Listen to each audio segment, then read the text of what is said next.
We're back. Season 6. Uh, Did the you ever second imagine? the second episode of season 6. I don't know if I ever imagined. I guess. I don't know. It's a I long never time. thought about it. It's a long time.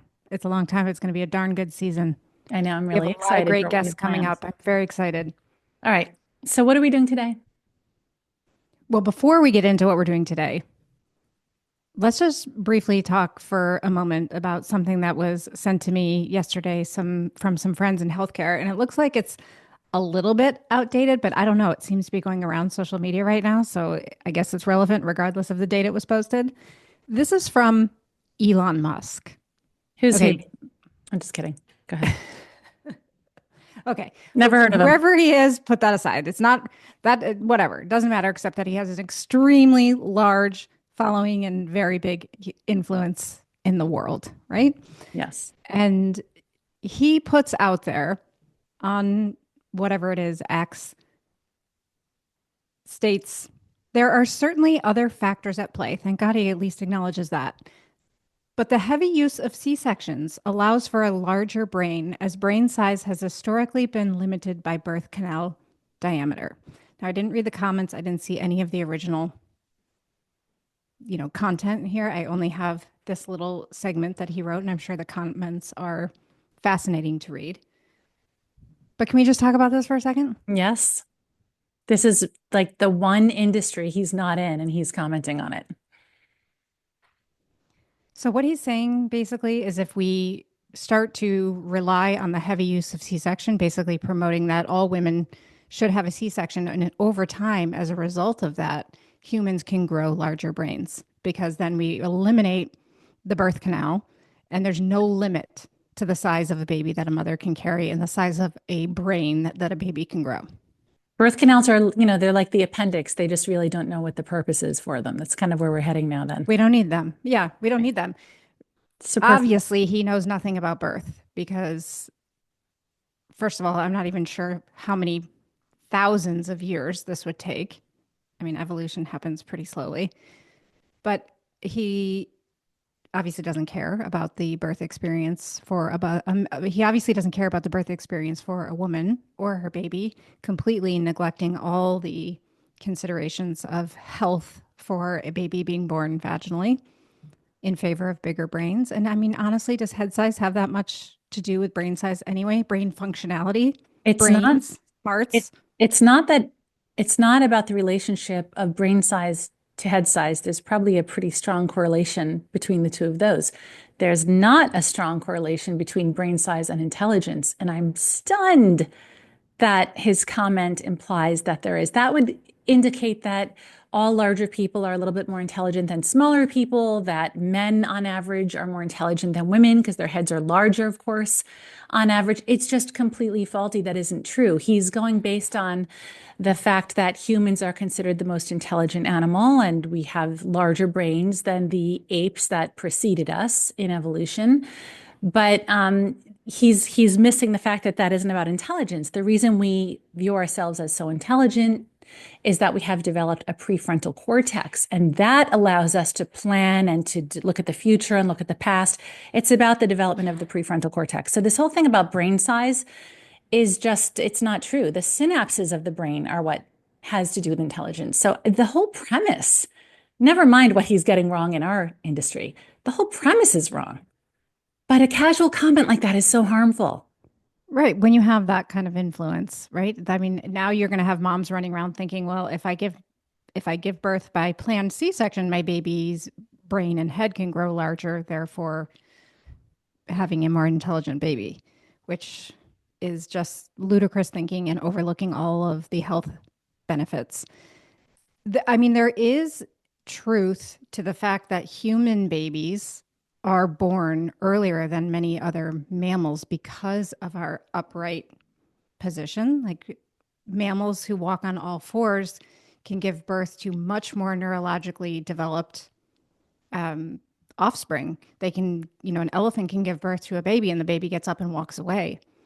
A human baby, this is why we have the fourth trimester is so important. This is why the first 3 months that babies are so neurologically wired to be close to their care provider because our brains are actually a little bit underdeveloped compared to other mammals at birth. I mean, that also has to do with bone development. We have semi-porous brains, and most mammals have much more dense, did I say brains? Bones. We have Bone, semi-porous cranium, bones. The skull bone's bones. structural system is semi-porous in humans, and in other animals, it's very dense. So that's why they can walk away. I don't know. I just think this comment of his is rife with problems. It is. And I think perhaps the biggest problem is, yeah, there's no continued conversation about it. He had that little note like there are other factors at play, right? Let's poo-poo all of those, like mortality, never mind birth satisfaction, mortality, and never mind health of the baby. But it sets off rumors because if enough tens of millions of people will read that, and they have, at the next dinner party, you're going to have the person who says, "Oh, did you hear that babies born by C-section are more intelligent?" That's just Right. how this thing goes. That's So how it I think gets it was warped. Right. irresponsible. Right. I think it was irresponsible of him. He doesn't know he did that. Everyone feels they can talk about birth. It's just, but when you're inside of this industry and you really understand what is at play, mortality, it's life and death situation, and a deep matter of health, even in the case of survival. We shouldn't Let casually make comments like this. Yeah, don't and let's not forget about the squeeze, the neurological impact of the squeeze going through that vaginal canal and how important Hmm. that is for a Hmm. baby's neurodevelopment and the microbiome. Hello, I mean that is probably the most important reason that a baby needs to come through the vagina. Hmm. That is sets you up for your life, your Hmm. health for your life. So this is anyway, we're talking about it because if Elon is going to put something out there like that, we are going to need to refute it so that this does not get translated into, oh, I should have a C-section so my baby's head can grow larger and be more intelligent. No. Well, I think his people have been talking to our people, and he's been trying to get on the show. So this would be a Oh, talk that's about him, why. right? So we'll we'll Okay. we'll say yes now, and we'll have him on now that we have a topic for him. Okay, great. Okay. Perfect. That'll be a fun conversation. Okay, but really the purpose of today's episode is to talk about the concept of pain in childbirth. This whole conversation started back in a few weeks ago, anyway, on our Instagram when I shared something that was another one of these blatant, just absurd statements that was flying around social media. And I shared it on our page, and it started a very interesting conversation around the concept of pain and women's perceptions of pain and the word pain and everything about pain in childbirth. So I guess we should start with the original statement. Okay, so this was a post that said, giving birth is the second most painful thing a human can experience. The first is being burned alive. Oh my God. I really hesitated sharing I'd this like to because know I was which like, person, I'd like oh, to know which person experienced both to come up with this exactly. conclusion. And just even like reading that was so it was just so gruesome to even read that I didn't even really want to share it. But then I thought, you know what? If this is how we're talking about childbirth and this is what people are liking and agreeing with, then okay, this is part of the major problem we have in our culture around childbirth.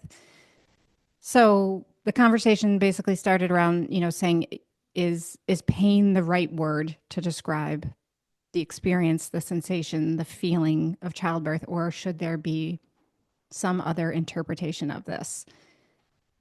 And many women wrote back and felt like, you know what? I'm really frustrated by all these natural birth accounts that are talking about pain free childbirth. And I went into birth with the expectation that if I did all the right things and I did whatever preparations, birth planning preparations and hypnobirthing and all this stuff, that I would experience birth as painless.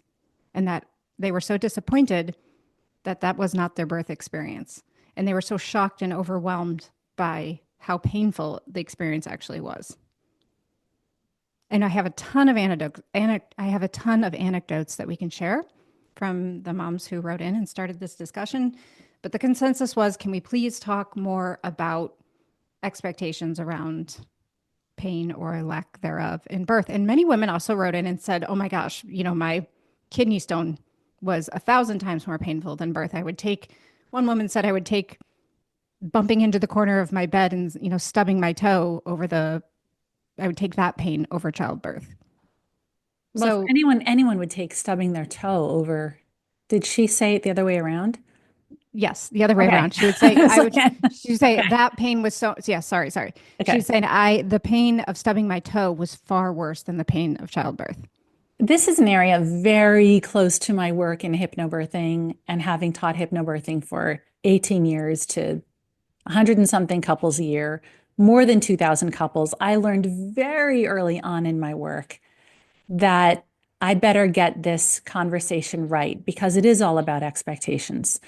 And in hypnobirthing, the founder of hypnobirthing had her position on this. And what she said was, childbirth is without pain and a normal birth. Unless something is wrong or the baby is malpositioned, birth isn't painful. That's not what I say.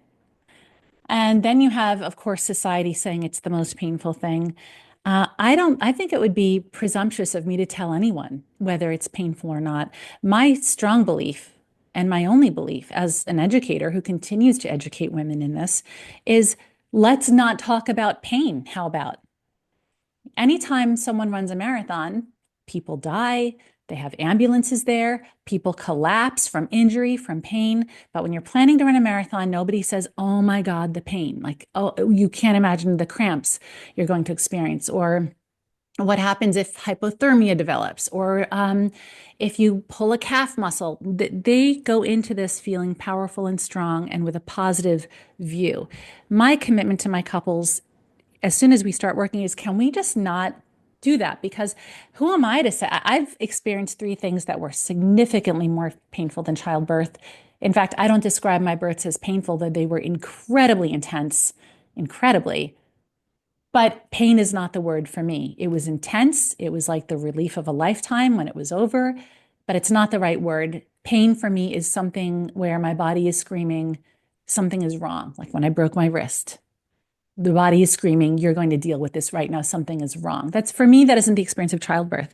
But I remember the first client I had early in my work. Her name was Monica. She's one of my first feedback clients. And I remember she called me laughing about her birth and telling me how painful it was. She's like, it was painful. And she was laughing about it. And I remember just taking it all in. Like, this is so interesting. She's laughing, describing it as painful. I could cry thinking about when I broke my wrist. It was so painful. And she went and had another VBAC. So I'm like, what is it? Is it society? Is it the expectation? Is it the story? Is it that we think it'll be painful, so we experience it in terms of pain? So I let it be. I just say, how about we go into this and focus on how we respond to what we feel rather than what we feel? Let's hear what our community said about this now that you heard my professional take on it.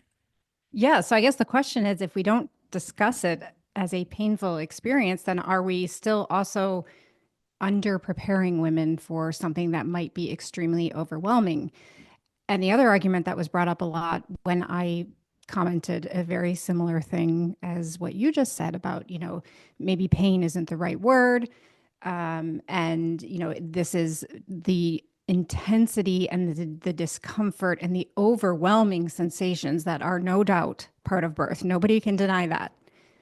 Are part of a normal physiologic process, whereas breaking your wrist is a pathologic process, and it's a signal to your body that something needs urgent attention and that something is wrong. And so lots of women started to write in about, well, what about my asynclitic baby or my posterior baby or, my malposition baby? That's a sign that there's something is wrong in the body. And that birth experience was experienced as a lot more painful. And we had moms who had super simple spontaneous vaginal births, and then one baby that, their fifth baby that was posterior asynclitic and ended up in a C-section. And to them, that birth was painful. So how does that play into it? How do we? Well, it also we also forget that culture has an enormous role. So in the Western world, especially I think in the United States, maybe we can add South America now because their C-section rates are like 90% in so many Mm, countries. yeah. But women grow up fearing birth. And the most positive thing most women ever hear is, don't worry, you'll forget it all later, as if that's some kind of consolation to us. So I don't, again, having having all the experience that I have, I've never had the sense of women not being prepared enough. Because we can say if you feel an intense cramp, if you feel a weightiness, if you feel a pressure, just by avoiding the word pain, there's not this terror that we have. But they come into the experience expecting pain. Well, But except a lot of women are being taught now that they can override that. They can supersede the pain in childbirth if they do the right type of preparation. And I and think that's talking that's about what we have pain. to get away from. That's talking about pain. That's saying you can feel no pain. That's still the concept of here's how to feel no pain. What I say, and this, I think this is truthful and ethical to say, I would never presume to know what you'll experience in birth.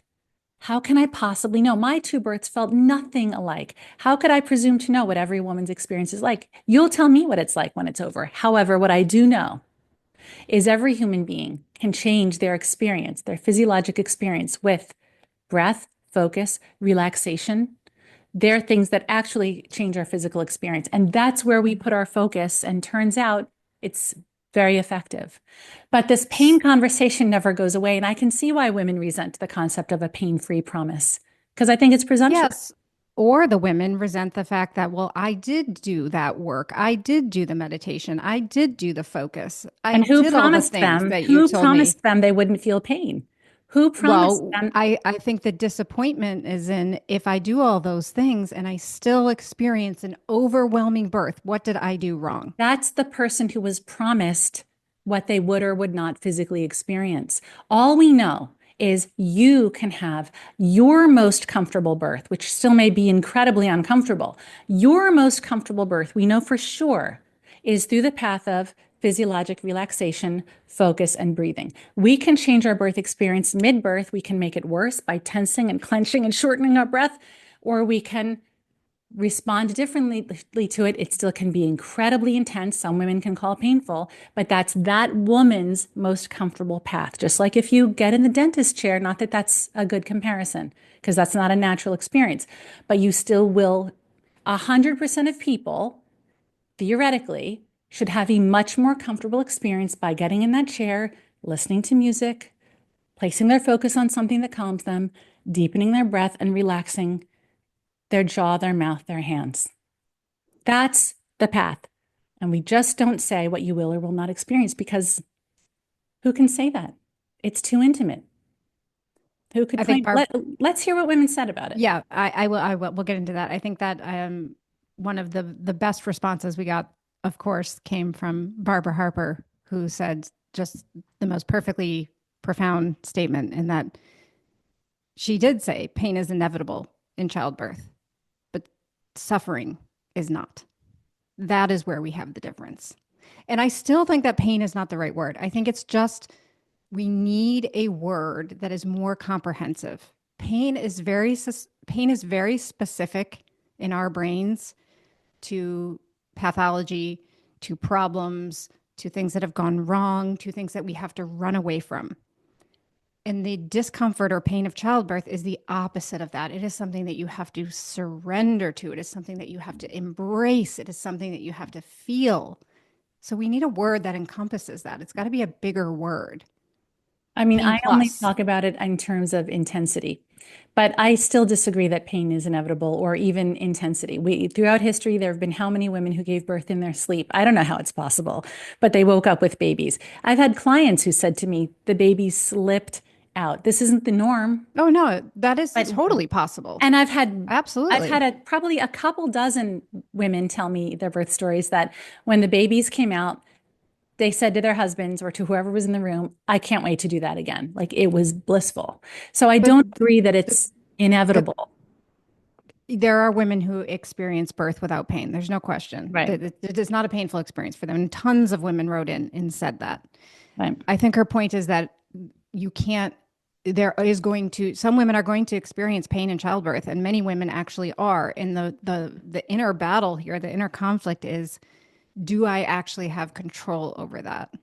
And how much do I have control over that? And how much of that is just my physiology and my natural pain threshold or the ease of, my baby's position, length of labor. I mean, there's just so many factors. And so how much does each individual woman actually have the ability to control that. And I agree with you completely. When you're promised a pain free experience and you don't have that, that is going to be the greatest disappointment. And you're going to feel like you did something wrong. You'd feel betrayed also. You Yeah. just feel betrayed. But also, how could someone tell you what it'll feel like?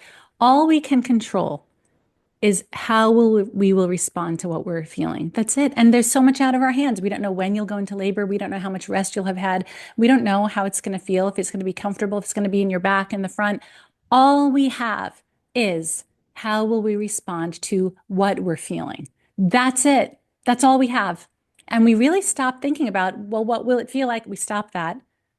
How will we respond becomes the whole name of the game. That's that's the work I do. That's the work I've done for years. I have never had anyone tell me that I promised anything to them or that, this was not what I thought, because how could I tell them what? My two births felt nothing alike. So I think we need to, the word is so overused, empowered. I mean, it's such a hard word to even use anymore because it's said too much. But empowering women is truly giving them the awareness of what they can control and letting go of what we can't. And how we respond is in the realm of what we can control. That's it. That's all we've got. And then are you of the belief that fear, the experience of fear or fearing birth, makes it more painful? We know that that fear plays into the physiology of how birth goes. That absolutely is seen in nature all of the time. But does a woman's fear make her experience birth as more painful?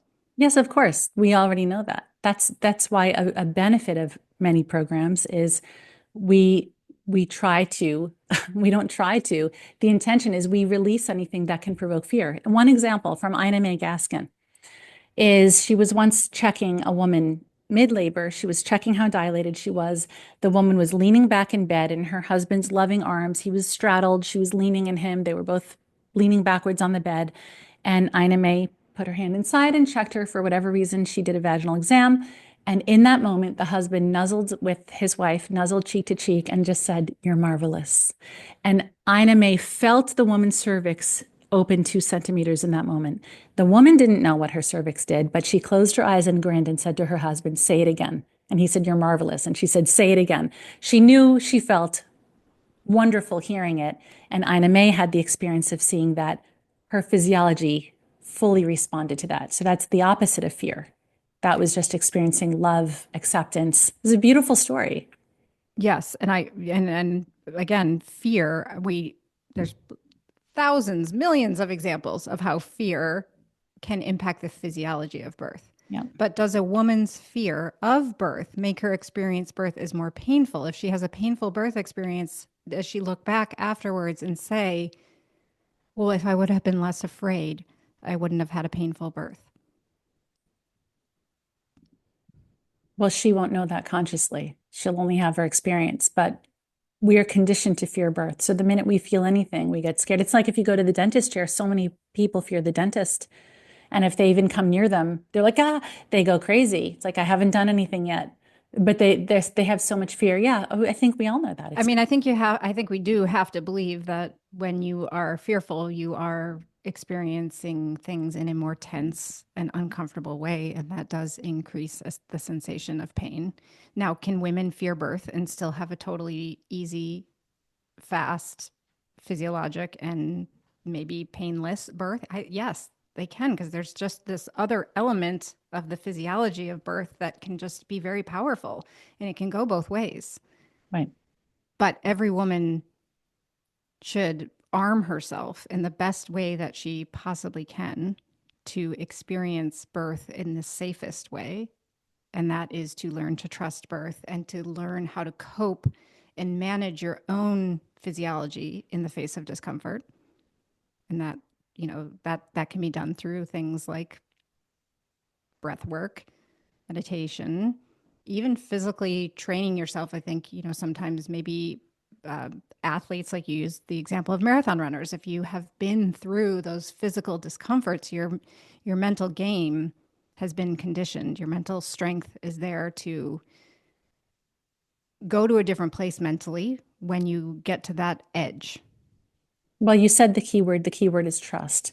So I think Yes. anyone can have a really beautiful birth experience without formally learning any of these tools.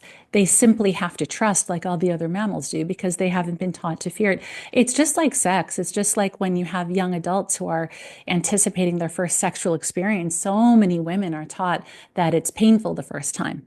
And if she's first of all, with a partner with whom she doesn't feel trust, it sure as heck isn't going to be as pleasurable. Her body isn't going to open and be the same. But if she's expecting pain, her muscles are going to be tight. Her vaginal muscles are going to be tense and tight. If she's not expecting pain and she's experiencing trust and intimacy and love, her body's going to completely transform and open. It's the exact same thing. Trust is the name And of the game, not the I agree. I meditation and agree. breath work and techniques. And I don't think, though, that it's just about trusting birth. That's one thing, because we are conditioned to fear birth. And Mhm. you do have to undo all that learning and learn how to trust birth. And we do that through listening to our podcast, through listening to positive birth stories, through reading Ina May's work, um, all of that stuff to educate ourselves to learn how to trust birth. But I think the other element of it that is so important is just actually trusting your own body. Like, do you trust your body? When you get sick, do you trust your body will heal? When you get injured, do you trust that your body will heal? Or do you feel frantic and panicked and need every, doctor in the world to give you a second, third, fourth opinion, whatever it is? Like, how much safety do you feel within your own body when you get to the edge of discomfort? And we all have fears in our body, but the work is in overcoming those through trusting your body when you have difficult experiences and trusting that your body can heal and trusting that your body has the internal mechanisms to solve whatever issue is going on, whether that's a fever or an asynclitic baby. All Maybe we right. don't talk about that enough. Okay, so let's Okay. talk. Let's hear from our community on this.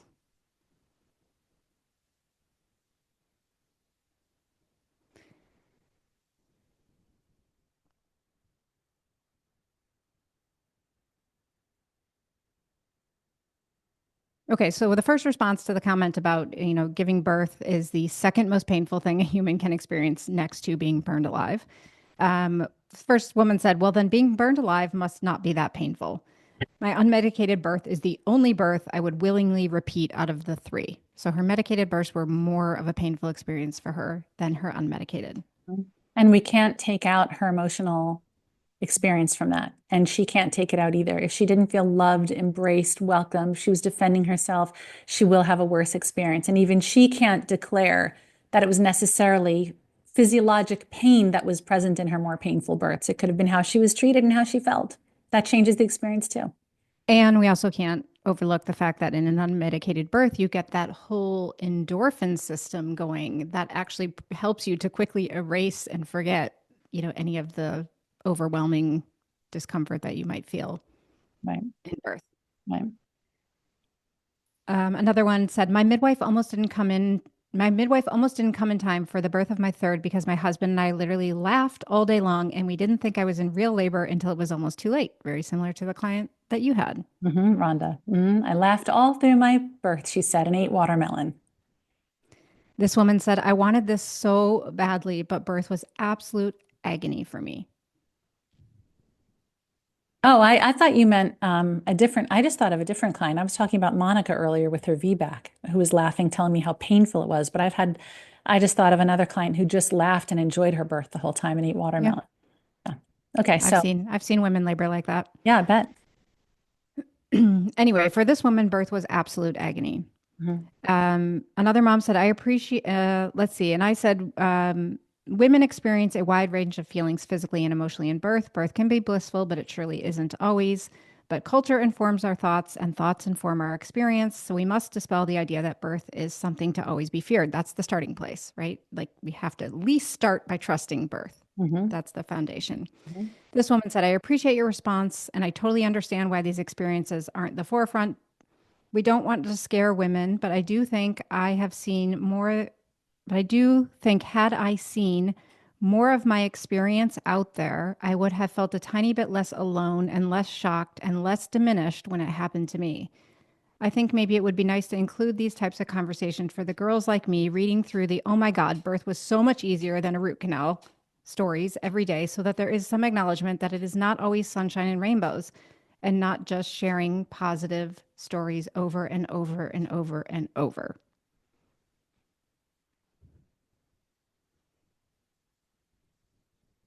You're wondering what I say to that. Yeah. I don't know. I don't know my, I'm of two minds on that. I've heard this before and I've thought about it before. On one hand, there is harm that comes from having curated social media that only shows one thing. And then when a woman has a different experience, she's like, great. So I'm the unlucky one. That's not a great way to feel. Or I did something wrong. And they can feel resentment toward the social media page, toward their baby, toward the people supporting them. I don't think that that's a great thing, and I don't love it. The other side of me, again, I don't know my position on this because I see two sides to it. The other is to share negativity can plant a seed, and that can really scare people too. What do? It's we can't control how women are going to interpret all the information that they're seeking and that they're consuming. And I think the only path through it is not to presume what her experience will be. But I don't know that it would be so great to have a page of women who are, Horror stories? yes, like who's No, that going to serve? no, I don't think that's helpful either. But I hear her point that she Yeah, can present that, like, great, yeah. nobody, where are the women like me out there who want to share their stories? And I get it. They don't make it to the page. It's not, it doesn't Yeah, feel and fair. the thing is, we have to like when you and I were giving birth, social media was not a thing. So we basically had the cultural influence of birth as a dangerous thing to be feared.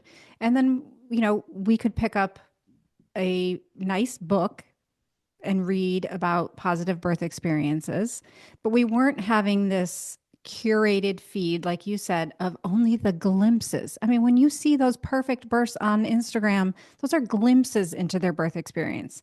And sure, the occasional birth, it does happen that a woman has a 4 hour peaceful labor and hardly a groan, and everything is Or blissful three and in my perfect. case, or Three 3 hour hours. birth in my case from beginning to. I know it It happens. happens. Yeah, It it does all happen. it Birth all exists. The 4 day labors exist. It all exists. and the woman who has a beautiful, empowering um, home birth, but roars her way through it the entire time with loud, deep groans and is vocal and is, very. It doesn't all have to be peaceful and quiet and still be a good birth. But of course, your social media feed is going to curate what you are intrigued by. And then you're going to see more of that. And then your worldview of birth becomes very narrow. So I think it's just about like opening up the the view on this. I mean, Um, Yvonne Strahovski was on our podcast sharing her birth story, and a key point she made was how much following our page helped her to trust in her body for her second birth. So she would be on that other side saying, I just needed to see over and over again how one can trust birth. I don't think there's a solution. I just think it's all out there. this woman says, "Yes, my labors brought me to the edge, but because I was not afraid, I was able to cope. After it's over, I grieve in a way because it's over. The experience is like nothing else. The point is, even if not having the blissful labor experience, it's nothing to be feared. It's a walk with God and so empowering." This woman says, "It is not," in response to my comment, "yes, birth is not perfect. Sometimes it doesn't go well, and that experience can be physically painful in a pathological way. So when birth does go off track a little bit, then the experience of pain can be greater. I've seen Mhm. that. That happens. Of Absolutely. course, it happens. Mhm. But we must start by viewing birth as a normal, natural, physiologic process that is manageable and what our bodies are designed to do. That has to be the foundation. That has to be the view we're coming from." I also like to teach my clients that for birth to go well, it doesn't have to follow the perfect path. Nature is Totally. prepared for things to go awry and to be, if the baby's head is unusually large, the body knows how to make the head smaller for the birth. If the baby is not well positioned and it's a natural birth, the woman can respond and feel how to move and give more space. I don't want women to think that they have to have all the luck lined up for the perfect birth and it's only this path that's going to lead to their good outcome. Nature, it has a lot up its sleeves to help us get through the difficult situations. I mean, when C-sections were not an option, certainly there was more mortality. That wasn't a good thing, but there were far more successful vaginal births after very difficult vaginal births. I mean, nature's figured out a way with very unusual circumstances. So that's all part of the trust that my birth Yes, doesn't have to that's go perfectly for it to go well. and that's not just trusting birth, that's also trusting your body and your Yeah, body's ability to adapt. right.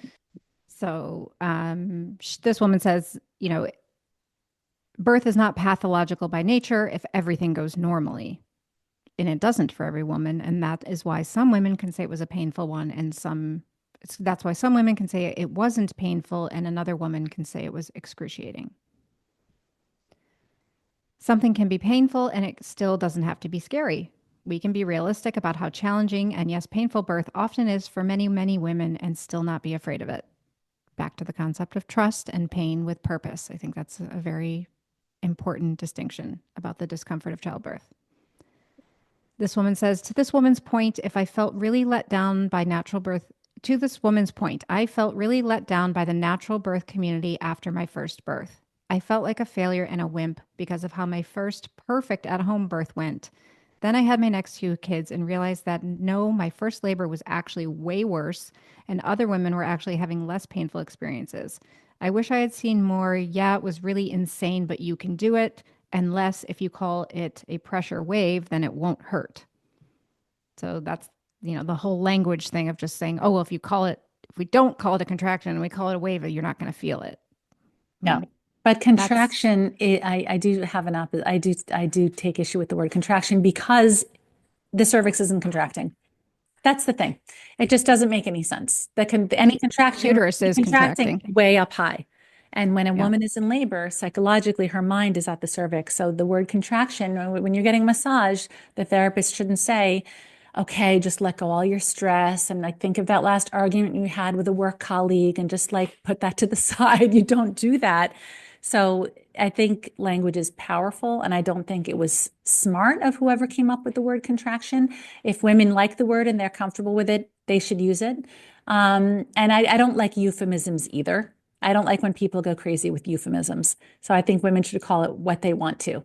But I am a proponent of alternate language, like calling it a surge, which is like a wave. And that is actually what's happening. Mm-hmm. That's exactly what's happening. The muscles do wave through the uterus. It's personal, and she'll interpret the language in her own way. It's her choice. But Well, yes, in I language, see when people are pushing them with these euphemisms, that's also totally annoying. yeah, and you can't expect that just because you're going to call it something different, it's going to be different. But language does matter, and if we do change language over time, that shifts culture. And then if we shift culture, there's more trust over time. But that doesn't mean that in one individual woman's case, if you just eliminate the word contraction and eliminate the word pain, she's going to have a completely different experience. But I we mean, we have to I start with I have something. never said, I don't think in the podcast, and definitely never in any of my classes, I have never uttered the words ring of fire. Because everything that comes out of my mouth, there's a part of my mind saying, is this going to serve my audience or not? And I believe that doesn't serve anybody to say you may experience the ring of fire. How terrifying is that? I mean, it's like, could they have come up with anything more terrifying than ring of fire? So I had never heard that before I gave birth. But so I don't know how that might have messed with me if I had heard of it, but I know it would have scared me. So I do Right. think language is an important It is. conversation. And she has a It is. point because anything too euphemistic is totally annoying. So I also get that. So the point of this whole discussion here is opening up the conversation around this so that everybody feels like they have, a space to be heard. And we're not saying we have the perfect answer to this by any means, but I would know one thing that is certain is that the more we trust birth and the more we trust our bodies, the more manageable this whole process is for everyone. That's undeniable. Anyway, okay. Let's see. I felt the same way. After my first birth, I felt defeated and honestly a little traumatized, even though everything went really, really well. As time went on, I have come to love my first birth and realized it was really wonderful. I have minimal expectations for my second, which is due in 2 weeks, but I am at peace having the perspective now that hard isn't bad. That hard isn't bad. Thank you for just having a space to talk and vent about these things. No one around me can relate, and I respond to your messages. And I respond to your messages so much with no real expectation of a response, lol, but it's really just so helpful to have a space to relate.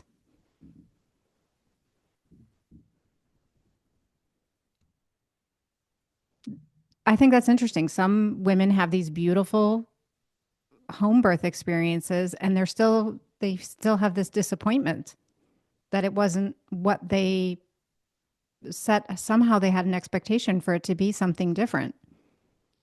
Well, they're shaken after giving birth. They're shaken emotionally. They've been made to be so vulnerable.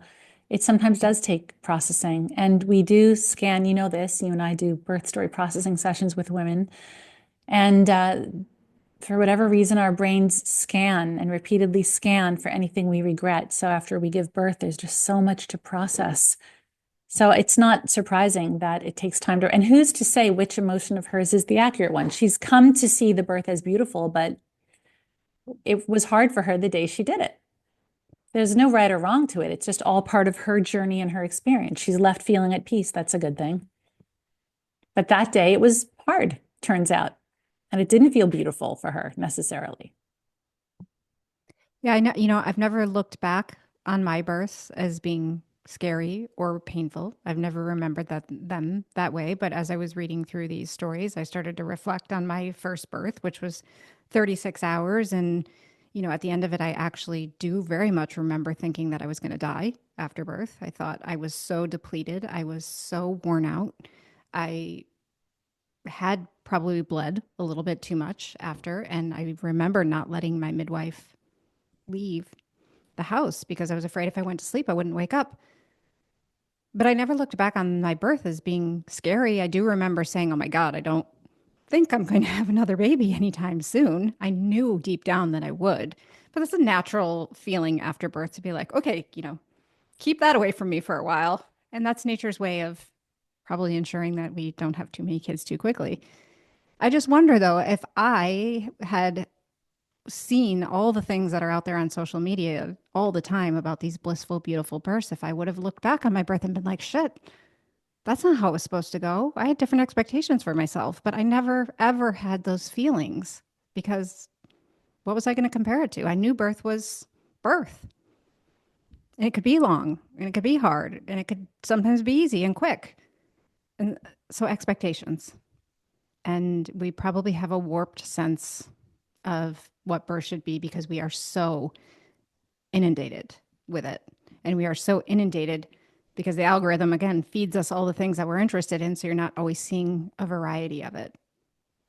And we're inundated from the women in our own families, our friends who talk about birth, or the older cousins or sisters who came before us have talked about birth. Society, any book you read from the 1800s or before, someone's dying in childbirth, comedies, movies, it's everywhere. Beliefs are forming. Expectations are developing. There's no avoiding it.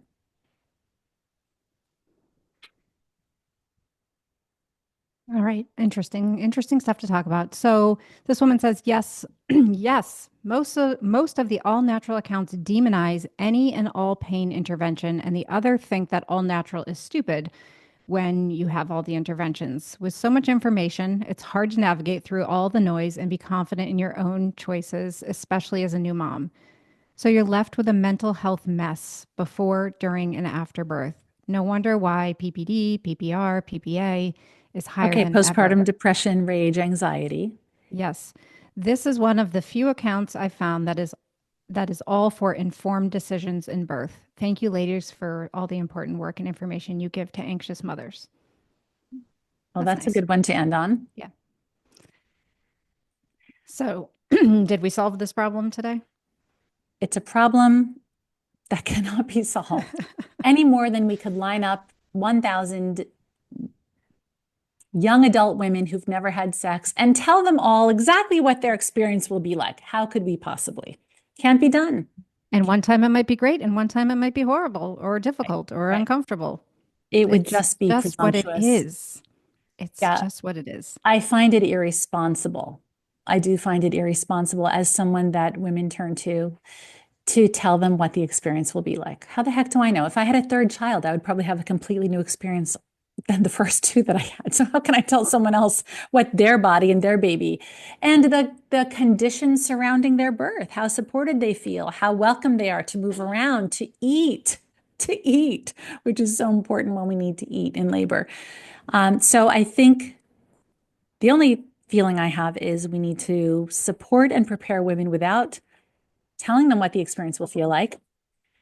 And I just think everyone has to let everyone else have their strong feelings. So what if some woman thinks the natural way is the only way to do it? So what if another woman wants to schedule her C-section? That like, how can we know what women's experiences should be? How can we make those decisions? I just wish everyone would stop not only judging others, but almost the other way around too. Like, stop feeling judged and defensive and touchy about it too. Women have to just, it's like, so what if there are a bunch of pages pro natural birth that isn't knocking you for the epidural that you got? That there, people have a right to be excited about whatever it is they're passionate about. And then all the other women have the same rights.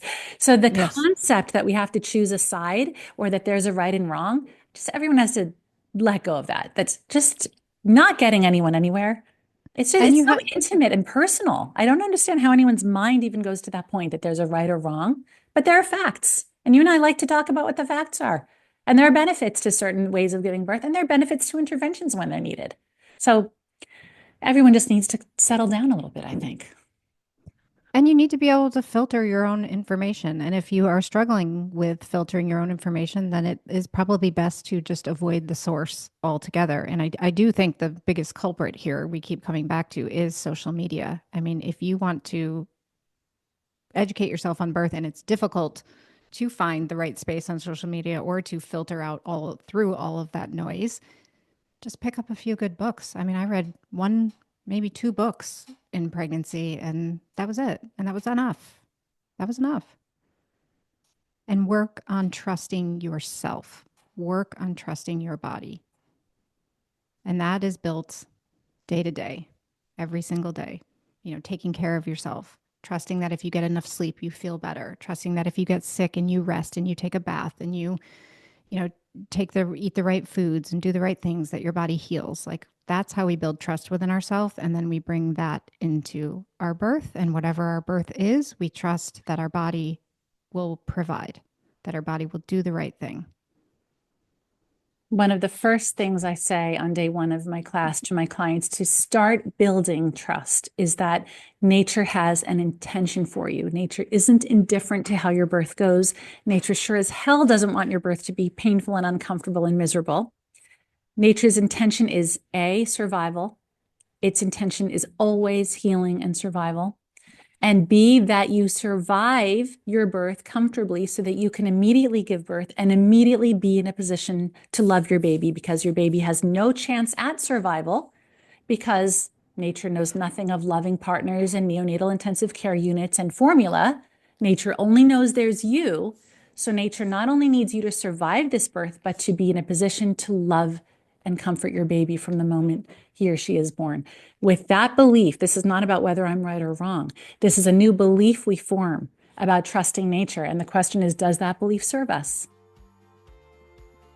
And I believe it does, to trust nature. We know that. And let's not forget that in every single birth, there are elements. There is an element of surrender that is extremely important. There is an element of control that we must always relinquish, that we do not have 100% control over any birth. No one does. And that's just a fact of nature. We must accept that. The final thing I will say is that I was actually a little disappointed that there was no good German word for pain in childbirth. Are you sure? Yes, look it up. I did Oh, not come I up am with anything sure profound. there's a German word for this. I was sure too. I'm sure of it. Sure. And if there isn't, the whole beautiful thing about German is you get to make up words. But I bet there's a word like, Okay, so we I have to bet make there's it a up. word like pleasure pain. I bet there. I didn't find it. It wasn't related to childbirth. Oh, okay. You know what? I'm on a mission. I know, find it, I'll please. have to find it. I'll have to find that German word. I will. You know, I love it.